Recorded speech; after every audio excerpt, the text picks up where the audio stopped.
Thank you so much, Dean Mastillo. I'm really thrilled to be here this afternoon as we congratulate and celebrate our colleague, Professor Pamela Wojcik, on this happy occasion.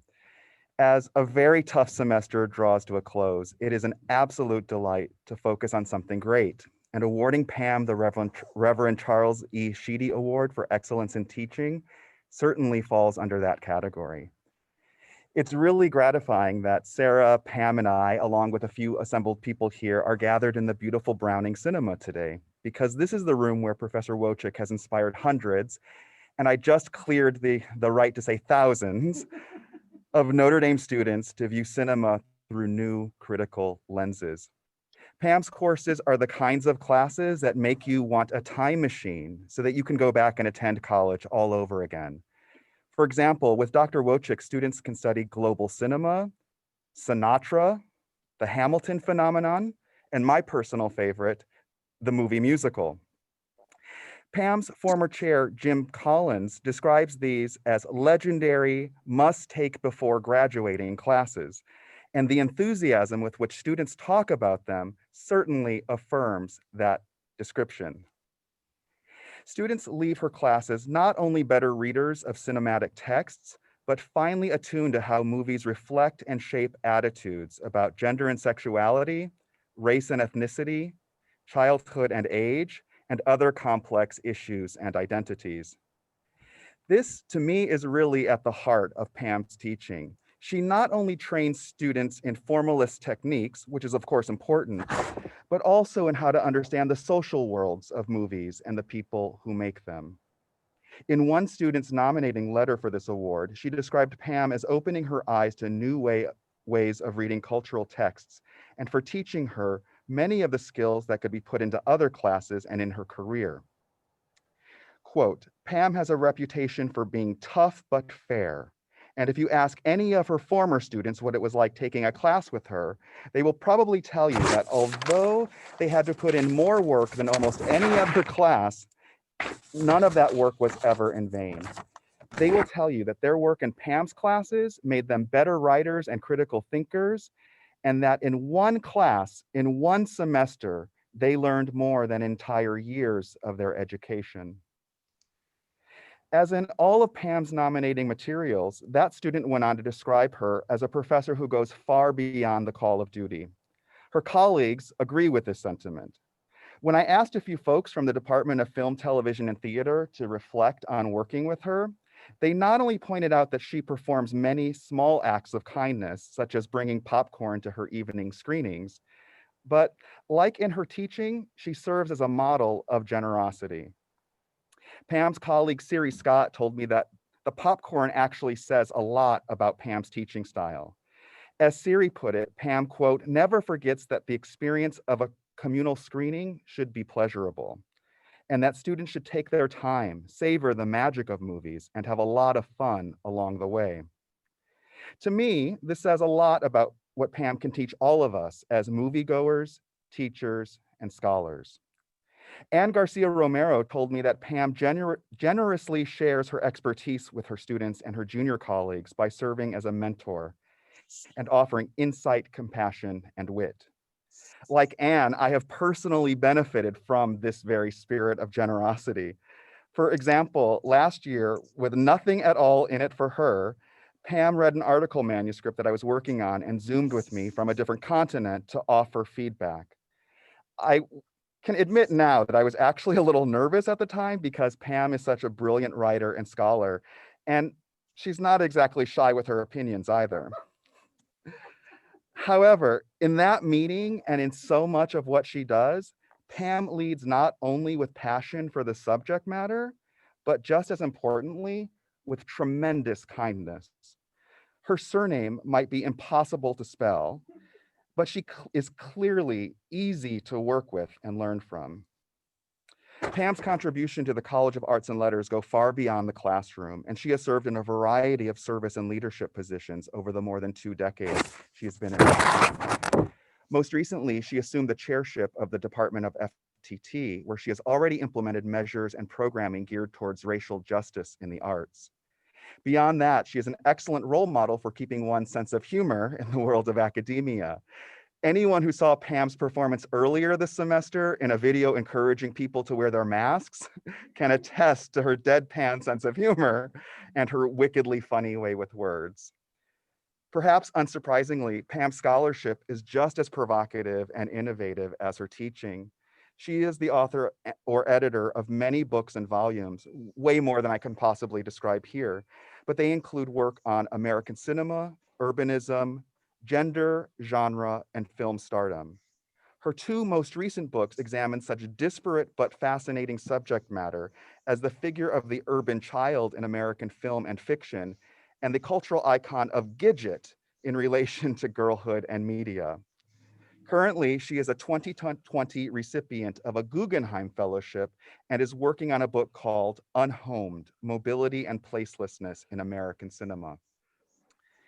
Colleagues, friends, staff, and invited guests, I'm sure you know that these are not ideal conditions, but I ask you to clap wherever you are. We can actually hear you, although I'll get in trouble if I tell you to unmute. You can use the little blue hands under participation. You can just wave your hands wherever we are, but I really hope that you'll join me in congratulating Professor Pamela Wojcik on winning the 2020 Reverend Charles E. Sheedy Award. You're getting lots of hands on the Zoom.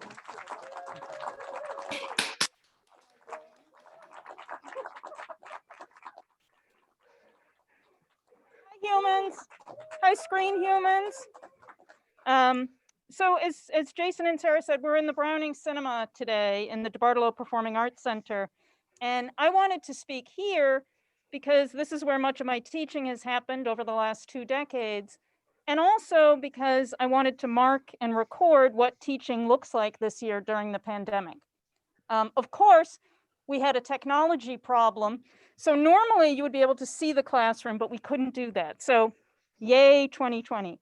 But there are a few friends here today in the audience. My husband, Rick Wojcik, is here. Everyone's seated distantly, wearing masks. Thanks to all who came today virtually and in person. I hope that some future Sheedy winner looks at this and has to ask, what the heck was going on? Or, oh yeah, remember that weird time when we all had to wear masks and couldn't stand near each other? Rather than thinking, oh, that's when it started. Thank you, Sarah, and thank you, Jason, for the kind introduction. I really appreciate your gracious words. Following in your footsteps is truly an honor. I also want to thank the Sheedy Committee, whatever mysterious group selects the Sheedy winner through whatever mysterious process. I don't know how or why you picked me, but thank you very much.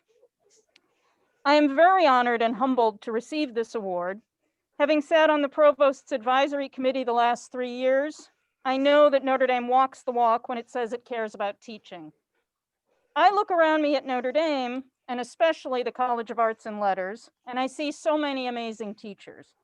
I'm honored to be among previous Sheedy winners like Jason, Richard Pierce in Africana Studies, and numerous colleagues from Gender Studies, including Maricel Moreno, Jessica Collette, Julia Douthwaite, and Gail Biederman, and my FTT colleagues, Peter Holland and Jim Collins. I also want to acknowledge FTT colleagues who have won Joyce and Canib Awards, including Susan Omer, Siri Scott, and Kevin Dreyer. They're all role models. When the award was announced, many people contacted me or commented on Facebook and said it was well-deserved. While I was grateful for the sentiment, inside I thought, how do you know if it's well-deserved or not? Despite the fact that the primary job we have is teaching, outside of the review process for tenure and promotion, we rarely see each other teach. We see each other in meetings or giving talks, and some people can see our student evaluations, but we do not always have ready access to what happens in the classroom. Somebody out there needs to mute themselves. We can hear you. There you go. I see you. College teaching is an odd profession. For the most part, and maybe this has changed, I certainly hope so, nobody teaches graduate students to teach. Instead, we train them as researchers and hire them on the basis of their research. Having proved ourselves to be good students, we're assumed to be able to teach. It's a bit like being asked to be a chef just because you're a good eater. with no test to see if you can cook or even have the most rudimentary knowledge of how to chop an onion. All right, I'm going to share screen with you all. Okay.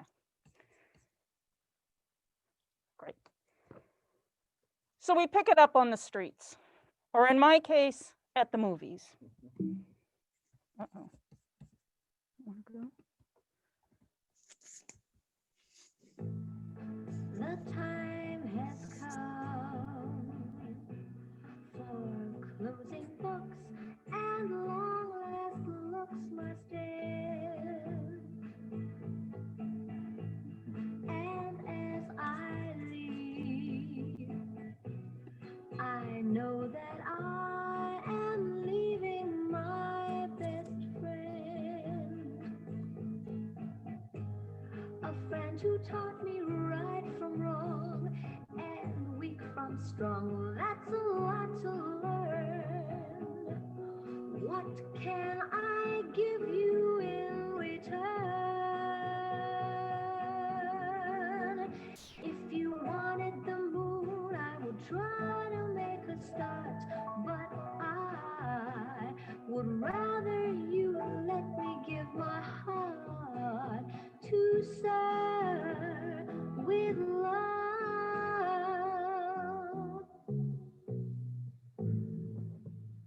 I'm still waiting for my students to serenade me. I do a karaoke session at the end of movie musicals and at the end of the Sinatra class, and still no one. The only formal training I had was from Joe Williams and Larry McInerney at the University of Chicago, who ran a writing program with the unfortunate name of the Little Red Schoolhouse. This was a reader response method of teaching writing. Through them, I taught undergraduates, law students, students in public policy, and even a think tank on medical ethics for doctors. I use the methods they taught me every day in my own writing and in every class I teach, much to the chagrin of my students, who think my obsession with creating a problem for their essay to solve and structuring paragraph points borders on the obsessive. Besides that, I learned from my mentors. Terry Tyler at Wellesley College, whose passion made me want to love and know Coleridge and Samuel Johnson as much as he did, and whose wry good humor conveyed the deep pleasure of academic work. Are you scolding a mute? Go ahead. Oh, they don't need me. They have this screen. Corey Creekmer at the University of Chicago, who combines limitless knowledge and generosity. He took a passing comment I made in class and handed it back to me as my dissertation topic. He was and is endlessly curious and showed me that you never stop being a student. Miriam Hansen at the University of Chicago demanded rigor in thought and writing, and she conveyed a deep sense of the unquestionable importance of film studies. She scared me to death, and I loved it. She's still sometimes the voice in my head when I write. I also learned from my colleagues here at Notre Dame. Soon.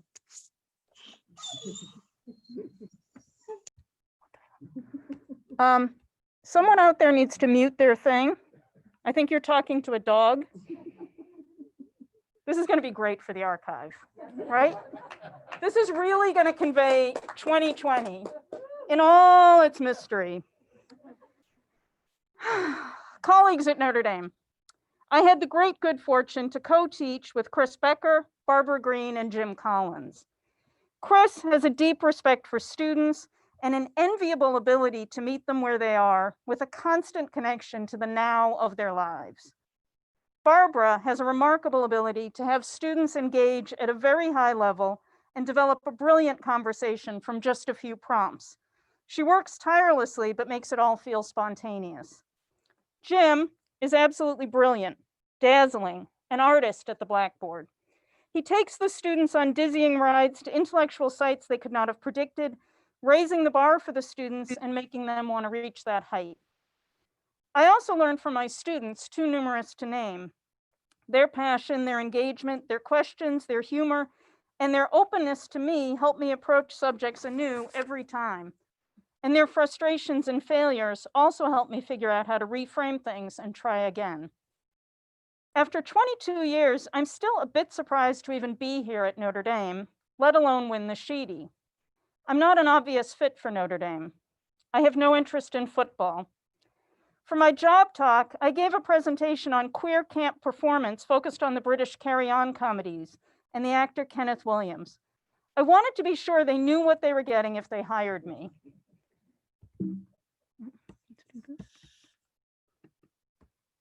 I was wondering if you personally had ever thought about the possibilities of having a sex change.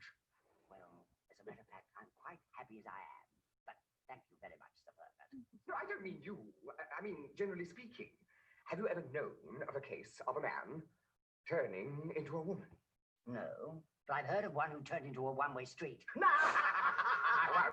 Doctor, please, be serious. You see, I have this patient who genuinely thinks that he is turning into a woman. Dear me. Are there any physical changes? Oh, no, I don't think so. I haven't looked for the last 2 hours. I mean, at him. I haven't looked at him. No, I think it's a purely mental obsession. Has he had any experience of the opposite sex? Oh, no, he hasn't had time. I mean, he hasn't had his career. He's been far too busy with his career. Ah, then I think I understand. Your patient is suffering from a pent-up desire to prove to himself that he is a man. You think so? Yes. Yes. You may be right. I'm sure I am. And I would recommend that he finds a suitable partner as quickly as possible. And by suitable, you mean willing. And able. Yes. Oh, I feel better already. For him. I feel better for him. I mean, thank you, Dr. Good. You've been most helpful. Oh, I can't tell you. Oh, yes, I'll get on to it right away. I am eternally grateful to Don Crafton, who hired me and who's been one of my greatest boosters and supporters ever since. Early student evaluations would often say she's a feminist, and that was clearly meant to be a negative. I was once named one of 3 professors you should avoid taking classes from by the conservative student newspaper, The Irish Rover, a commendation for which I was and am very proud. I have not always been in step with the administration or university policies. Despite my seeming ill fit, Notre Dame has been very good to me. My research has always been supported, and I've been given great freedom in designing courses. I was given the privilege of directing the Gender Studies program for 6 years and now chair the Department of Film, TV, and Theater. I received ISLA and Henkel's funds to run multiple gender studies conferences, as well as a long-running annual undergraduate film studies conference that has since become part of the Society for Cinema and Media Studies, and one at the London Gateway on London and Film. I found communities of scholars and friends on campus, and Notre Dame has become home to me. My research and teaching dwells in the detritus of film culture. I can and do teach what are considered greats of cinema, auteurist films by Hitchcock, Wells, Murnau, Chaplin, Wilder, Preminger, Ozu, but I sandwich them amidst Rock Hudson and Doris Day comedies, Shirley Temple films, Sinatra movies, teen films like Gidget, westerns, weepies, horror films, flapper films, rockumentaries, lots and lots of musicals, and the odd Marvel film. My classes are ones that I imagine some parents question when they get their $50,000 bill. I don't usually teach classes that are exact matches for my research, though my classes touch on the broader theoretical investments around my work, questions of genre, gender, performance, and space. But both my research and teaching engage film historically, to examine films not as a reflection of society, but as discursive objects that negotiate and transmute the contemporary. When my students write papers, I push them to ask, so what? What's at stake? Why does it matter? I believe that film matters profoundly. Films can show the dominant cultural imaginary and also its failings and crisis points, or slightly refiguring and adapting a lovely phrase by Lauren Berlant, who was another inspirational teacher, film can be, quote, a domain of revelation, where a scene of living that has been muffled in ordinary consciousness is revealed like ants scurrying under a thoughtlessly lifted rock. Film can also work as counter-hegemonic discourse, critiquing the dominant and showing alternatives. I hope to encourage my students to resist and question. For those who go on to make media, I hope they might make media that questions the dominant as well. The culture on campus has changed in many ways in the years I've been here. Students are more open to discussions of gender, sexuality, race, and class, and also more open to being nerds. At the same time, I worry about the way that education has become a commodity and college risks becoming a trade school. As a student, I was allowed to drift and discover my interests. Now students view every class as a path to the future, a box to be checked in a march to a career. They double major, add a minor, and leave no room for play. Forced to think of every class as a pathway, every hobby as enrichment, every minute of time as billable hours to be charged against future success, they're a lot more anxious.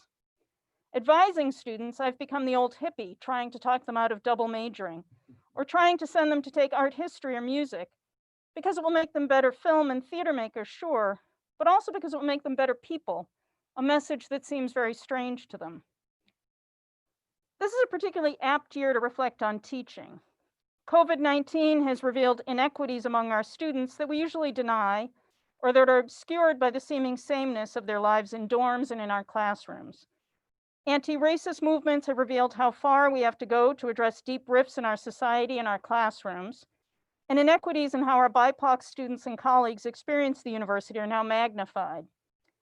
COVID has also revealed inequities in how parents and women experience academic life, as parents, especially women, have been visibly hampered in their ability to do research and teaching because they're juggling kids at home.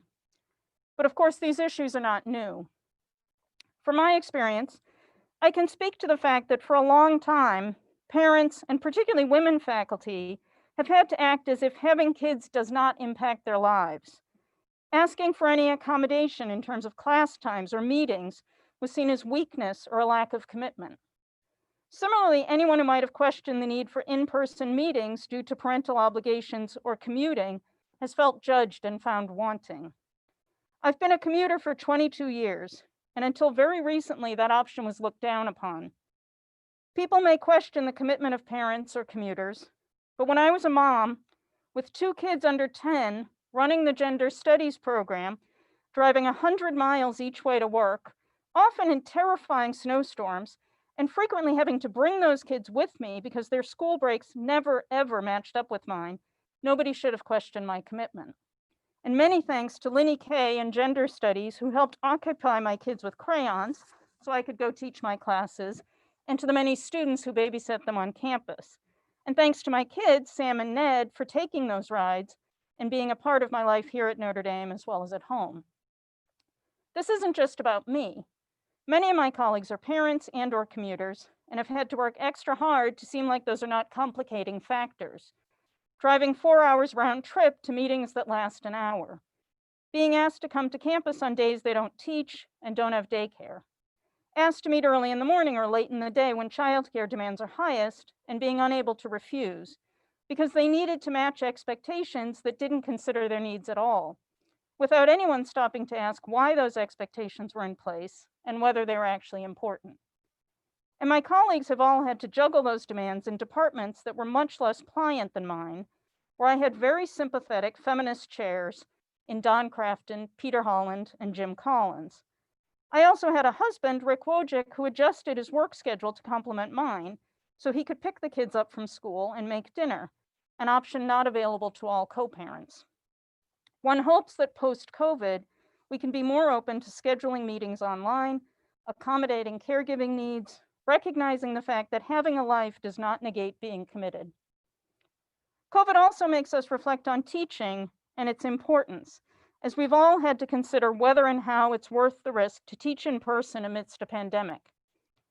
I certainly do not think coming to school should be compared to going to war, and I do not think we send students to college to test their mettle or risk their lives in the way war might.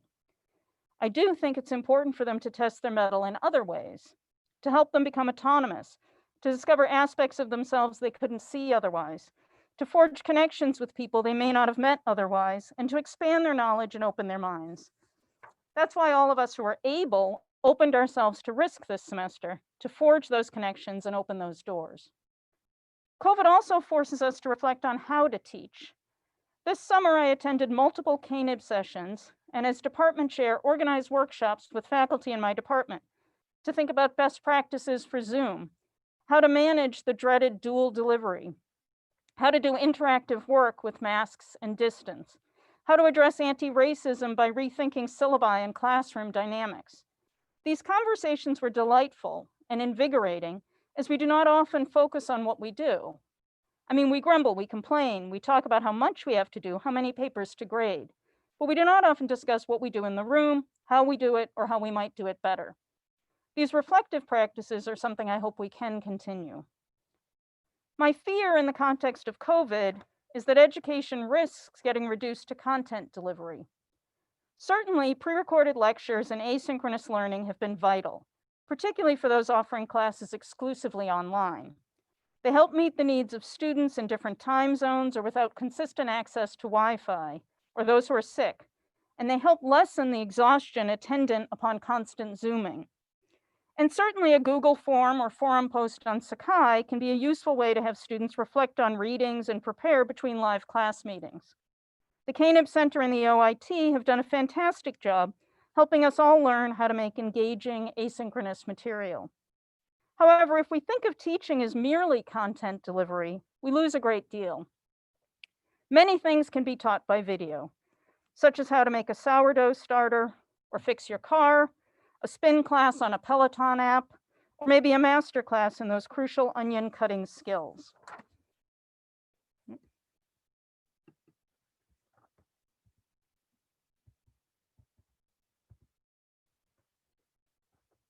But those modes are not sufficient to explain why and how the musical produces a utopian feeling, what constitutes a genre, how Hollywood casting practices have marginalized racial and ethnic others, how cinema helped negotiate the effects of modernity or changing gender roles, why a female star produces a strong feeling of identification for the gay community, what investments in home have been navigated through cinema, and what cinema means as a collective experience, how cinema moves us, or the myriad other things that cinema invites us to reflect upon. That, for me, requires dialogue, asking questions, and thinking through something together. Content delivery is not a conversation, and conversation is at the heart of teaching. In my classes, I often have students do an exercise at the end of the semester in which they write a document labeled, "What I think I know now about the movie musical," or Sinatra, or film theory, and so on. This exercise helps them reflect on what they'll actually take away from the course, rather than what the final exam may ask. And I hope it provides an account they can refer to later. For me, it's valuable to show what they learned and how they process the class. As I received this word, I've been thinking a lot about what I think I know now about teaching. I know that if a class isn't working, it's me, not them. I know that teaching is about being responsive. This means being responsive to the temperature in the room, such as the anxiety our students have experienced during COVID, and to ways students may feel about a film or a reading or a conversation. It means being responsive to turns in the conversation that I did not predict or want, responsive to ways that students may receive films and readings differently from me, such as situations where a film that I never thought about as racist or sexist or homophobic may appear so to my students. These moments may provide a teaching opportunity to dig in and question why it seems that way now and why it might not have before, or to historicize something and see that it may be more complex or contradictory than it appears. In some cases, this may deepen our understanding of a text, or of how racism or sexism or homophobia work as in forms of implicit bias or presumption. In other cases, it may make me rethink a text and find that I can replace it easily, and that to get where I need to go, I may not need to traverse past prejudices. I know that my course is a small piece of my students' ecosystem, that they are overloaded, and that it's not my job to demand more space, but to make my space a positive experience and a safe harbor. This doesn't mean gutting my course or not demanding rigor, but knowing that rigor needs to be balanced by empathy and flexibility. I know that meeting students where they are doesn't mean lowering expectations, but figuring out their starting point so I can help them move forward. And I know that every student has a different starting point. I know that some days will be better than others, and I know that I'm still learning. Having taught for 25 years full-time, 22 here at Notre Dame, I now know how to cut an onion, but I'm still working on becoming a chef. Thank you. Look at that. Thank you, folks. Screen people. Sarah's coming back. Okay, hang on a second. I've got to unmute you all for just a minute. Unmute yourselves so that she can hear your applause, please.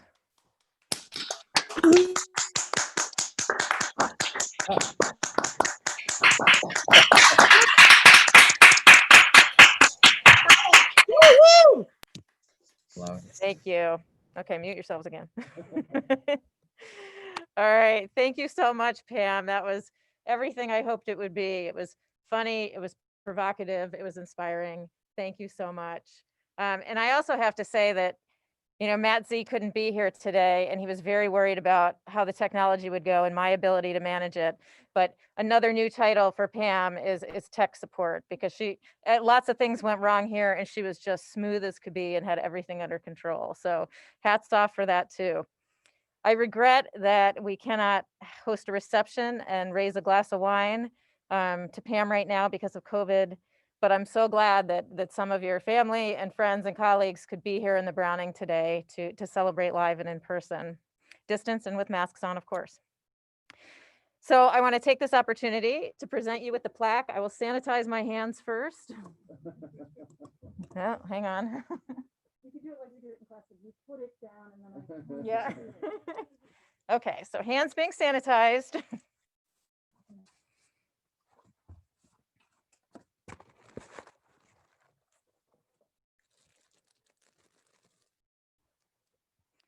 Okay, I would like to present you with said plaque. And wait, said check, even more important. Oh, thank you very much. And then I'm also told that FTT has a gift. Oh my goodness. That would be a slapstick moment. My goodness. Oh, thank you. Sure, and I'll be just Here, can you show the briefly pod people? just say a brief word. So I've been at Notre Dame only 2 years fewer than Pam, and so I can say this with authority. She's been the groovy heart and soul of FTT for the time that she's been here, and unquestionably the coolest department on campus as well. So we wanted to give you a groovy and cool gift, and so Joker's Wild poster. Thank you for everything, Pam. FTT Thank loves you. you. Thank you very much. Hugs. Hugs. Distant hugs. Thank you. That was awesome. So Pam, on behalf of the college, we thank you for all that you've done for our students and for your colleagues, our colleagues. I present you with the 2020 Charles E. Sheedy Award for Excellence in Teaching, and congratulations, it is well deserved. Thank you all for being here today. And we're just about there. All right. Thank you all.